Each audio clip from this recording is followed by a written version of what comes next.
બધું તો ઠીક છે, પણ તું મને કહેવાની હતી ને કે સુશાંત ક્યાં છે? જલ્દી બોલ ને. એ જ તો વાત છે.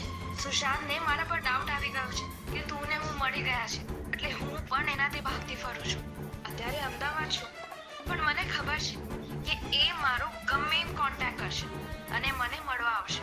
હું તને જગ્યા ટાઈમ બધું પહેલાથી જ જણાવી દઈશ, એટલે તું પોલીસ લઈને ત્યાં હલ્લો બોલાવી દેજે.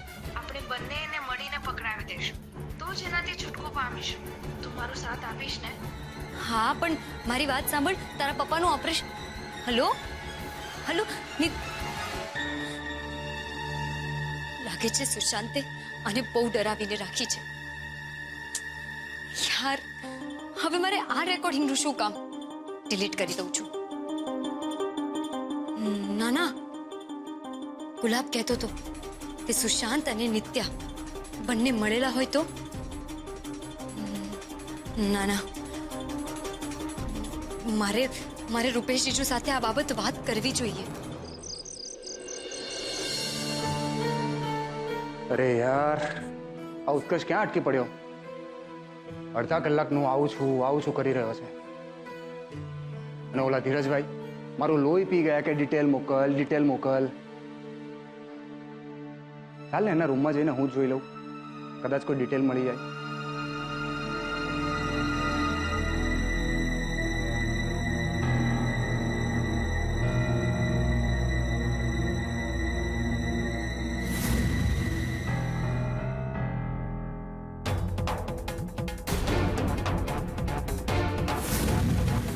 કિંજલના ફોટો?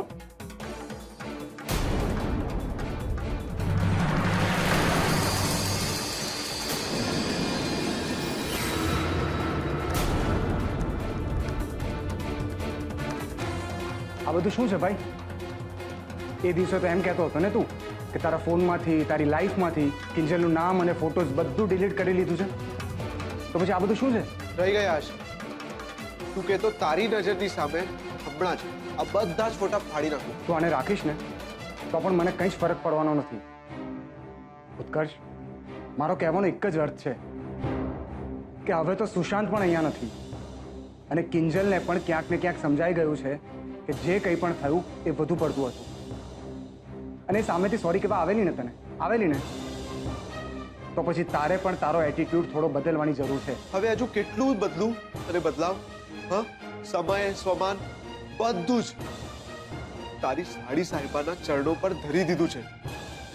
તોય એની હોશિયારી ને ફિશિયારી ઓછી જ નથી થતી, તો પછી હું શું કરું?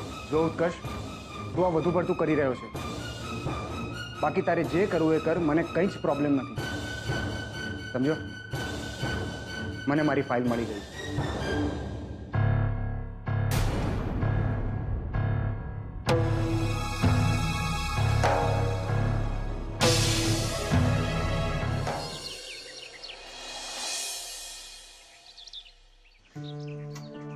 શું?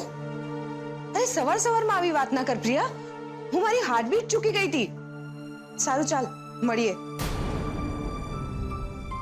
શું થયું સેજલ? બધું બરાબર તો છે ને? હા મમ્મી, મારું સીએ નું રિઝલ્ટ આવી ગયું છે. અરે વાહ! તો પછી જા જઈને તારું લેપટોપ લઈ આવ, તો ઓનલાઈન જોઈ લઈએ આપણે.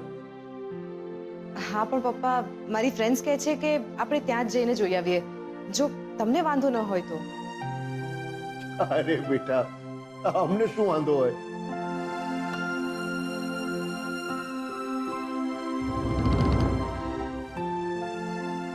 હવે આને શું થયું? શું થયું કિંજલ બેટા? તારી તબિયત તો સારી છે ને? કેમ આમ ઢીલી લાગે છે? હા મમ્મી, મારી તબિયત તો સારી જ છે. એ તો જરા રાતના... ના, પપ્પાને જો વાત કરીશ તો એમને ચિંતા થઈ જશે. રાતના શું? કઈ નહીં પપ્પા,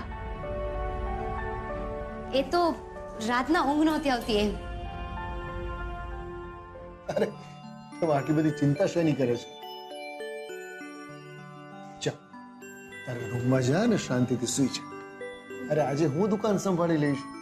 ના પપ્પા, હવે હું ઠીક છું ને. મમ્મીના હાથની ચા પીશ ને એટલે એકદમ ઠીક થઈ જઈશ.